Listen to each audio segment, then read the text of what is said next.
Imagine a machine built to run at absolute maximum capacity. It operates with a relentless velocity that leaves competitors behind. But beneath the hood, the system is actively vibrating itself to pieces.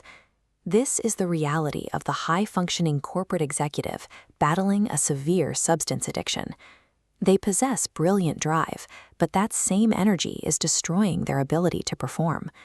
These individuals operate in an ecosystem with zero tolerance for failure.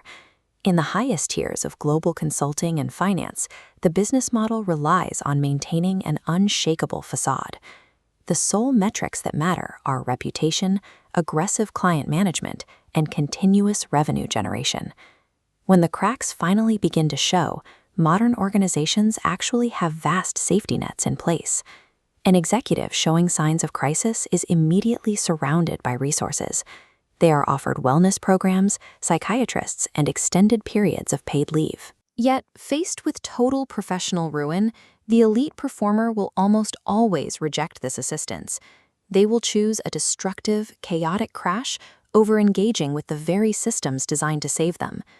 To understand this rejection, we have to look at the psychological profile required to reach that echelon. Whether they hold a traditional elite pedigree or they bypassed it entirely, these performers rely on a specific set of tools. They possess a high tolerance for risk, aggressive tenacity, and a supreme self-belief that they can outmaneuver any obstacle. This mindset creates a lethal blind spot. Because they have spent their entire lives successfully bending rules and outsmarting complex systems, they believe they can manage a chemical dependency. They approach a failing liver or a spiraling drinking habit with the same confidence they bring to a corporate merger.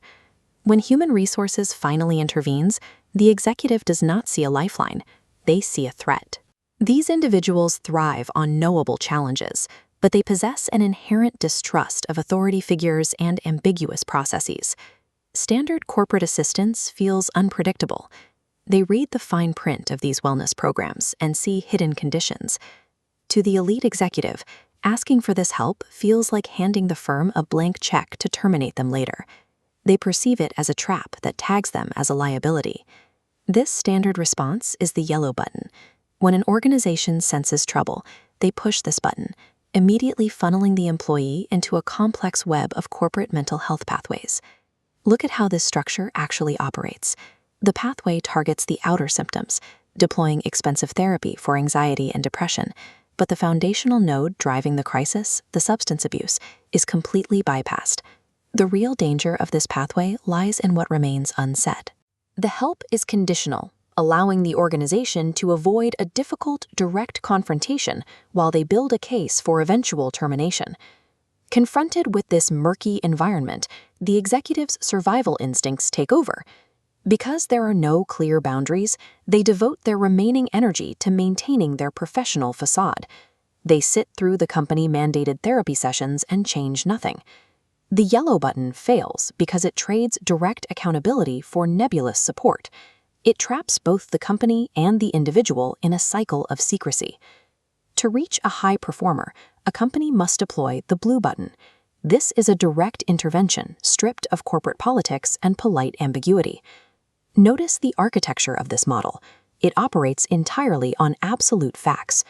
The executive is told, "You lose all client access for 6 months. You continue to receive your full salary." At the end of this period, if you have not recovered, your employment is terminated.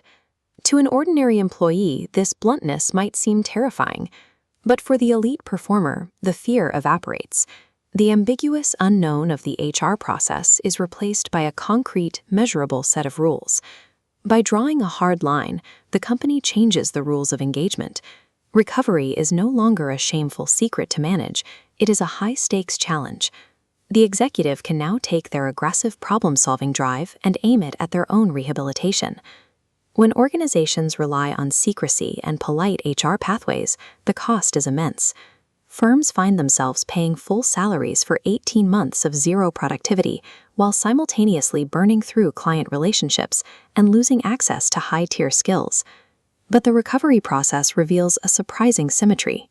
The precise traits that fuel a chaotic addiction, the obsessive tenacity, the high risk tolerance, and the ability to pivot under pressure, are the same mechanics required to overhaul a stagnant business model. Navigating the daily reality of overcoming addiction acts as a psychological crucible.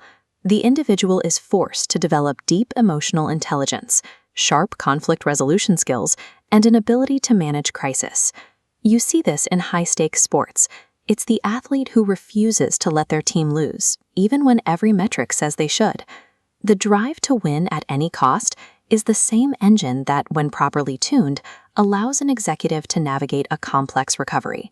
By replacing the ambiguity of the yellow button with the hard facts of the blue button, an organization stops managing a problem and starts reclaiming a performer. They capture that aggressive drive and reapply it to the business, turning a perceived liability into a resilient leader.